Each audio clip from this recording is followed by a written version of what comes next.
Oh man, I really need a second job here. Bills are piling up, college bills are piling up. You know, this full-time day job just ain't cutting it. I'm gonna need to get a part-time night job. Let's see. Well, I've been out of retail for a while. I want to try something different. Let's see. Let's go on Craigslist. Okay, let's see. Young college student looking for nighttime job. Let's see. It looks like only one result really came up. And it's minimum wage, but it should be pretty easy. It's like some knockoff Chuck E. Cheese's. And it looks pretty crappy. Let's see. Fredbear's Pizzeria. They even have a company video. Huh. Let's see what this place is about. Alright, well, everything looks good so far. It looks like a ripoff of Chuck E. Cheese's. Bear, duck, and bunny type thing? I don't know. Alright, so this is a night shift part. Alright. Yeah, this is part I'm applying for. It looks too. Wait, what the fuck? No. Wait, why is he running? Wait. Those aren't people? Well, shit. Huh. Well, let's see what Indeed has open instead.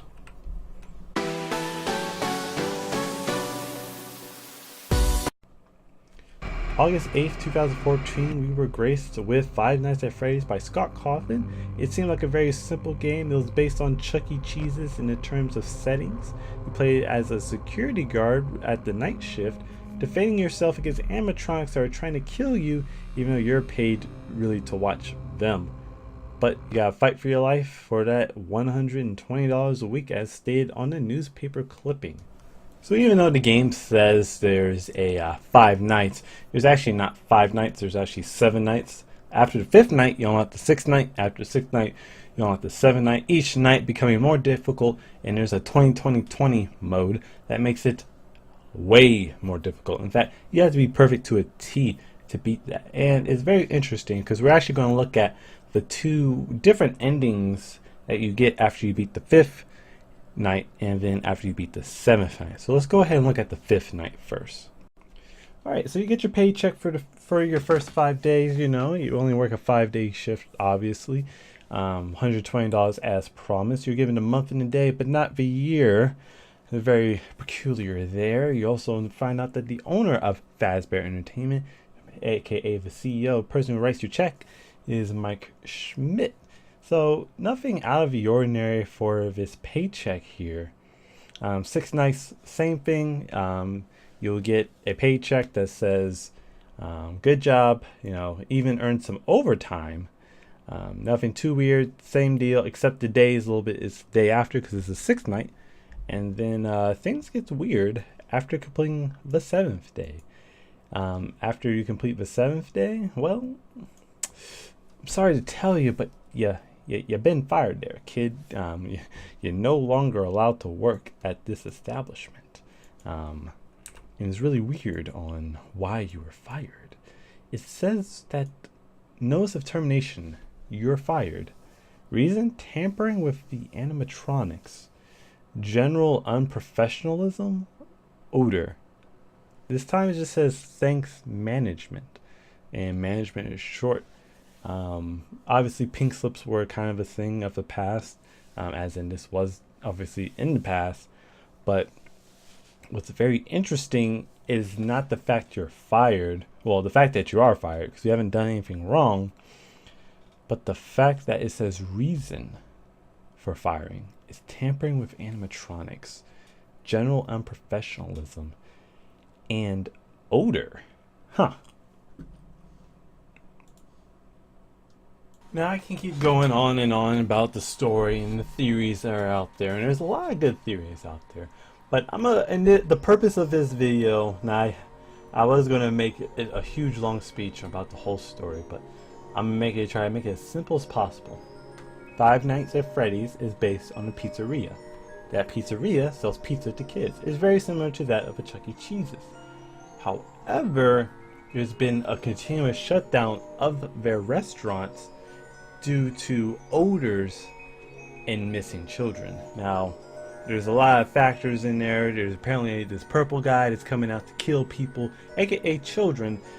You learn a lot more of the story by playing the mini games. Not even playing the game itself, but by playing the mini games, you learn more than anything else. Now, there's also, you can also look at the behavior of the animatronics, their patterns, why they go certain ways, why they attack you a certain way, and also look at the phone call recordings that the phone guy, aka purple guy, leaves you in each game. Now, there's phone recordings in the first game, the second game, and the third game.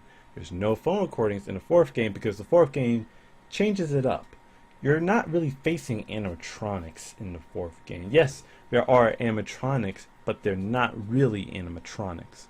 In fact, they're more of the, you could actually just think of it as the kids that are keep bullying this other kid. Or he's actually just having recurring nightmares. Just because of the way he's being attacked, you can look at it as, at the end of the fourth game, he's thrown into a spring-locked golden Freddy suit. Now, there was only 2 spring-locked suits that they showed within the game. You had a golden Bonnie suit, golden Freddy suit. And then in the fourth game, we found out the golden Bonnie suit was the used suit to kill the children, as well as the same suit that actually killed Springtrap within the at the first game's location. That's where he is killed at. There is no denying that. That's where he was killed. Now, this kid was thrown into the golden Freddy suit, and the reason that that Springlock closed on him and chomped on his head, not the bite of 87, no, but that kid, I would say, becomes Golden Freddy. I know that's probably a long shot, but that's probably what happened. That's why Golden Freddy doesn't have, cannot get up as much as the other animatronics and move around.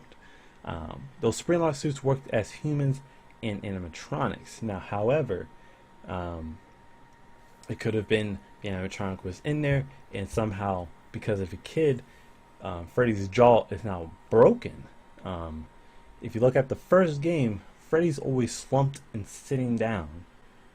His jaw wide open, and his eyes are black. His eyes are black because there's no one in there. There's not an exoskeleton in there. So the little Fredbear ghost thing is what brings him to life. Golden Freddy, in fact, could have been that kid's favorite animatronic out of all the animatronics. He does still see them as friends, so he's not scared of the animatronics, but he may have witnessed what happened to the other kids. Now, there's a lot more story and there's a lot more details I probably could go into, but you're going to have to watch the game theories thing about that. We're here to discuss why is it so popular, and this is why it's so popular, gosh dang it. It's because it's a convoluted story. Ever since that first game launched, it has been chaos with these theories and discussing the importance of the cupcake, the importance of Chica beak not having a beak, different animatronics. Why is Mangled all messed up? What did Mangled look like beforehand? Was it a copy of Foxy? Yes, it was. We actually find this out because now there's another game coming out, ladies and gentlemen, and holy crap. It doesn't change anything, but it sure does add some level. It definitely makes me curious. And that is Five Nights at Freddy's sister location. That's right. In fact, I'm going to read the description to you guys right now. So, welcome to Circus Baby's Pizza World, where family fun and interactivity go beyond anything you've seen at those other pizza places. Now hiring late technician, must enjoy cramped spaces and be comfortable around active machinery, not responsible for death or dismemberment. Now, like it says, those other pizza places.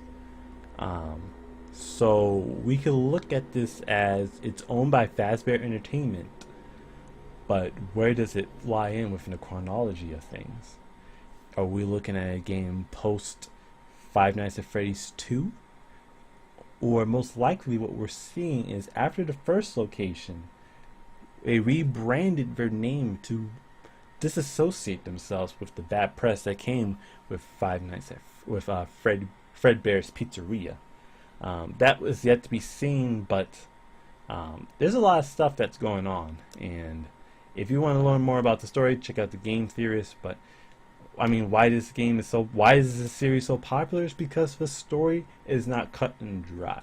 You have to dig deep to find what the story is actually about. It actually makes you play the game, which adds replayability. Even though no one likes being jump scared every 5 seconds, there's still a lot of replayability with these games because you have to get the mini games. You have to actually do the mini games correctly, so you can see for yourself what the game theorists and people like them are talking about. So that's my thoughts on why this game series is so darn popular. Even though this is indie titles, it's still very popular. People are still talking about it. In fact, since this sister location, we was like, oh, it maybe come out very soon.